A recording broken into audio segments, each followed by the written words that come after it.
Hey everybody, welcome to Game 2 in the AHGL match, in Week 3 match between Google and Oracle. In the last match we had a Zerg vs. Zerg, and in this one we will be having a Protoss vs. Protoss. In the top right hand corner we will be having MuffinTopper for Team Google as the blue toss. Sorry, that is the top left, yes, top left.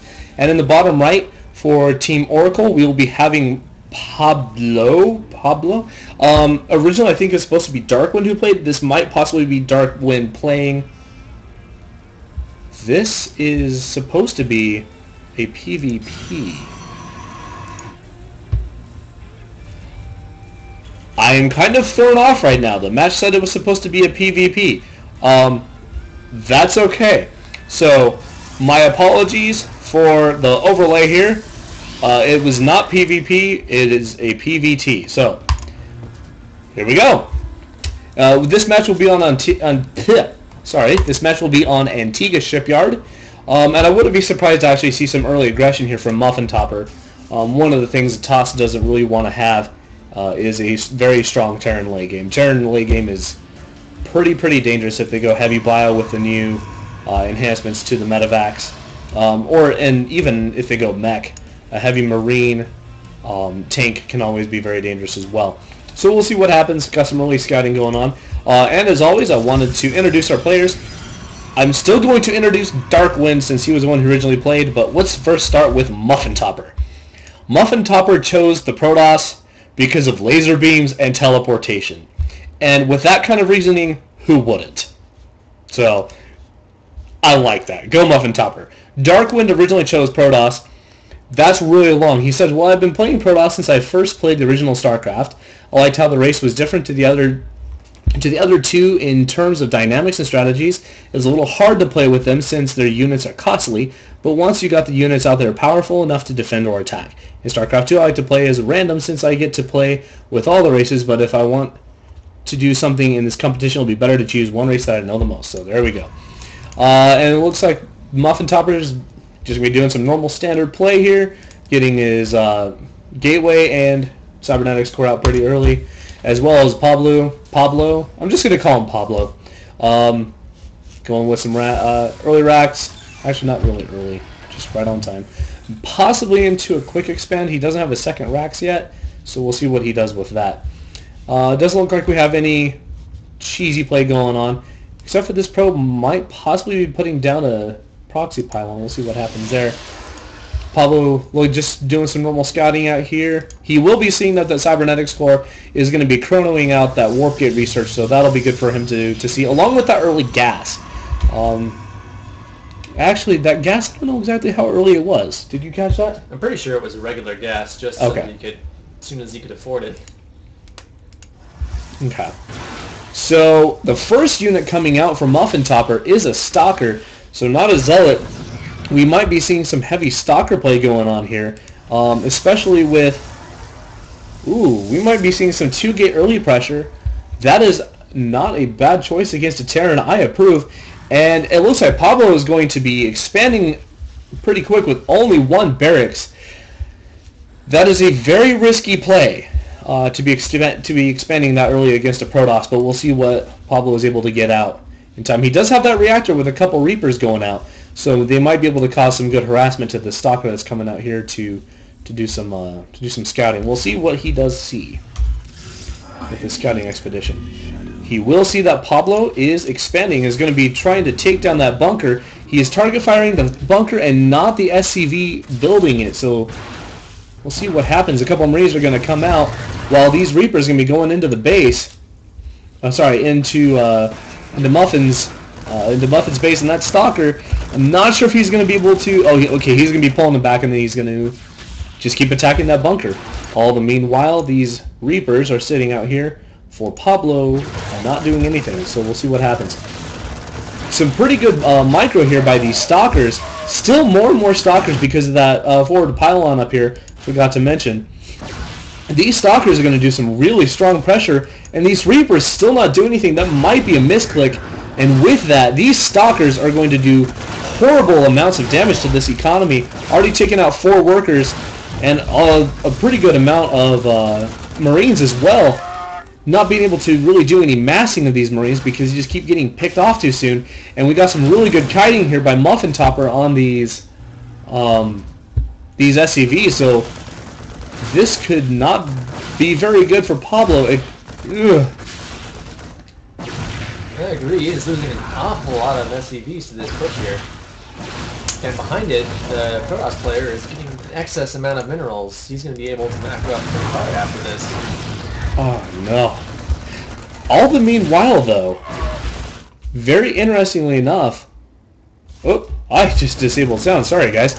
Pablo still has a fairly good amount of SCVs left over, even after that attack, especially with that main going. Now, one thing that Muffin has done behind this push is expanded, so that's going to give him a very strong economic advantage, especially as a Protoss. And it looks like Pablo is going to go ahead and just try and abandon this base. It doesn't look like he's going to be able to get anything off of it. Already moving all those SCVs over, that is just not good. Oh, still all the meanwhile, these Reapers are not doing anything. It's probably a misclick. Got a couple Zealots moving in over here. Probably it helps take some damage against these Marines. Oh, the lone Marine! He is not able to stand to the pressure of 3 Stalkers. And in a move, I don't know if that's gutsy or not, Pablo has not lifted off his command center. So we'll see what happens with that. He's going to try and repair it against these 3 Stalkers attacking it at once. And these couple Zealots have been moving up that he warped in, and they're going to be attacking this line. And let's see how many workers he's already got. 21 workers. Oh, that is just sick amounts of kills. All the meanwhile, he is double forged and expanded. I would not be surprised to see some really, really strong aggression here. Already having, what is that, 3 gates, 2 robos. Oh, MuffinTopper sitting in a very good situation right now. And the command center for Pablo has died from the looks of it. Yes, it did get taken out. Oh, this is so not good. Finally cleaned up those Stalkers. Oh, the Stalkers are still there. The Stalkers are still there. Oh. Yeah, this is a rough situation for Pablo. Down 28 supply to, what is this, 67? 29 supply to 67. This is going to be a very hard comeback if Pablo is going to pull it out. We'll see what happens. Now, these 8 Marines are going to be able to do some pretty good damage, and it looks like MuffinTopper is going to have to run these Stalkers away, but I'm afraid it might be too late. MuffinTopper are going to be denying that expansion at the 3rd with a second forward pylon, and it's just 24 workers killed already. And let's take a look at the worker supply right now. We have 52 for MuffinTopper and 17 for Pablo. As a Terran, it does not bode well for him, especially being so far behind on a Protoss. So MuffinTopper right now definitely has a very strong economic advantage. And especially with how long it would take to do any type of pushing for Pablo here, considering this is a rather bigger map, he might be able to pull it out, but most likely, well, we'll see what happens. I'm not going to jump the gun early. Pablo looks like he's just going to be going a lot of... okay, he is producing some Marauders now.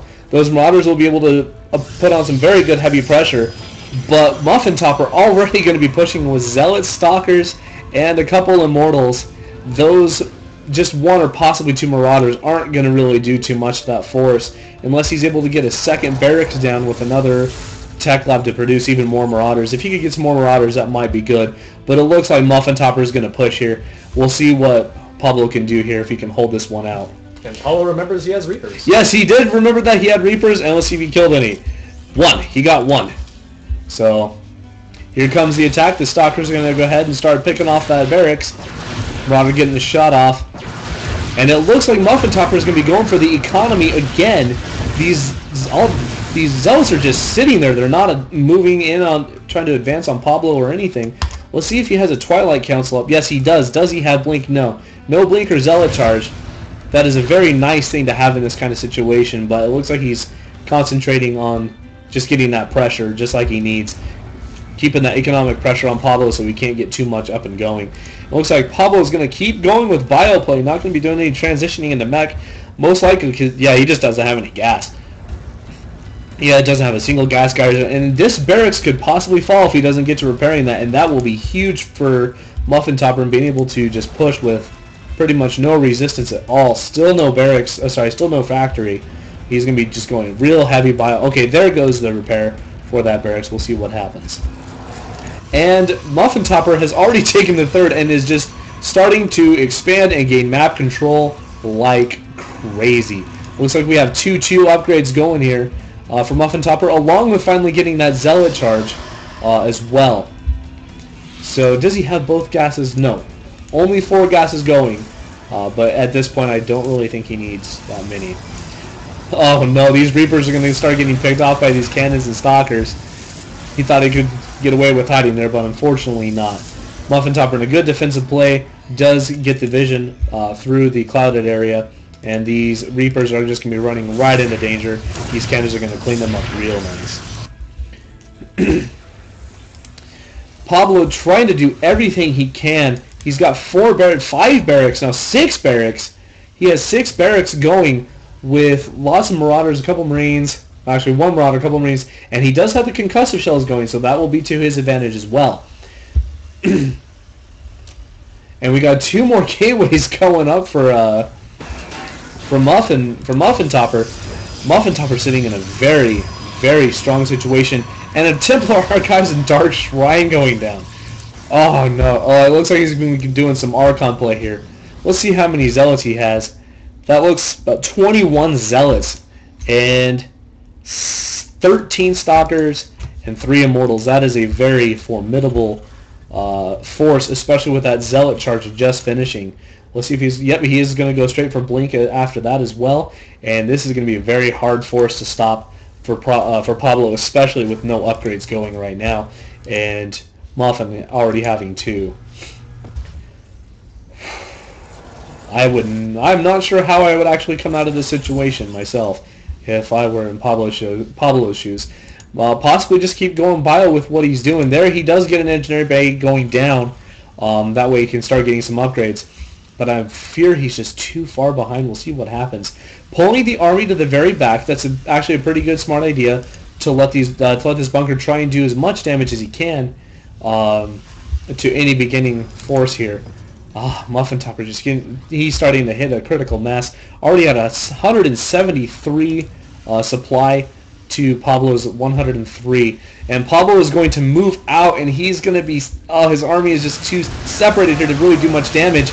And we have the encounter here, a couple Guardian shields going up for MuffinTopper. He's going to pull back. Ooh. And do we have any Templar out yet? Any High Templar? Is that... yeah, the Archives is done along with Psystorm. Yes, we have a few... Oh, these High Templar are going to shred this Bio Ball. Especially also with these Dark Templar going in. It looks like he's going to be moving them to the back of the line of each base. Going to be taking out all these SCVs.